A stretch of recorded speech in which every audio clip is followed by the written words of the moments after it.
Hello everyone, কেমন আছো তোমরা সবাই? আশা করি সবাই খুব ভালো আছো আর আমিও বেশ ভালোই আছি। আজকের এই নতুন ভিডিওতে তোমাদের অনেক অনেক স্বাগতম। আশা রাখছি তোমরা ভিডিওটা পুরোটা দেখবে। তো কালকে আমরা সবাই মিলে একটা ছোট্ট ফিস্টের আয়োজন করেছিলাম। বরের বন্ধু, তাদের বউরা সবাই মিলে একসাথে হয়েছিলাম। আর সত্যি বলতে কালকে অনেক অনেক মজা হয়েছে। আর এই ভিডিওটা তো ছিল সকালে, তো এখানে আমার ননদাই সবাই মিলে আমরা একটু চা মুড়ি খাচ্ছিলাম। তো সেই ভিডিওটাই একটু তুলে রেখেছি। চলো ফিস্টে আমরা কী করেছি সেটাই তোমাদেরকে বলি। শুরু থেকেই ছিল অনেক আড্ডা, হাসাহাসি আর দুষ্টুমি। কেউ ছিল গল্প করতে ব্যস্ত, আবার কেউ খাওয়া দাওয়া নিয়ে, আবার কেউ শুধু মজা করতেই ব্যস্ত।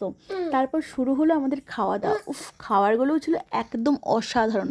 আর সবাই মিলে বসে খাওয়া, গল্প করা, এগুলোই ছিল। দারুণ মজা করেছি কাল সত্যি। চলো তোমাদেরকে বলি মেনুতে কি কি ছিল। প্রথমেই আমরা একটা ছোট্ট গামলা, ছোট্ট নয় বড় গামলাতেই করে মুড়ি একটা মাখিয়েছি। আর তারপর ছিল চিকেন পকোড়া। গরম গরম চিকেন পকোড়া খেতে দুর্দান্ত লাগছিল আর অসাধারণ হয়েছিল সত্যি, পকোড়াগুলো দারুণ ছিল। আর তারপর ছিল মেনুতে ভাত আর খাসি মাংসের ঝোল।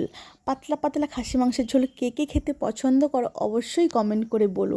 তো প্রথম আমিও খাসি মাংসটা খেতাম না, কিন্তু এখন বেশ ভালোই খাই। তো ব্যাপারটা বেশ জমে গেছিলো। এইরকম মাঝে মধ্যে একটা দুটো ফিস্ট হলে মন্দ হয় না, কি বলো বন্ধুরা? এমন কিছু কিছু সময় থাকে যেগুলো খুব ছোট্ট হলেও মনে অনেক দিন থেকে যায়।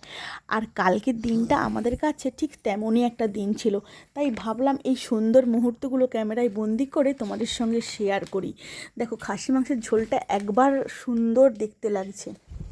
তো ভিডিওটা এই পর্যন্তই। ভিডিওটি ভালো লাগলে অবশ্যই একটা করে লাইক, কমেন্ট ও সাবস্ক্রাইব করবেন।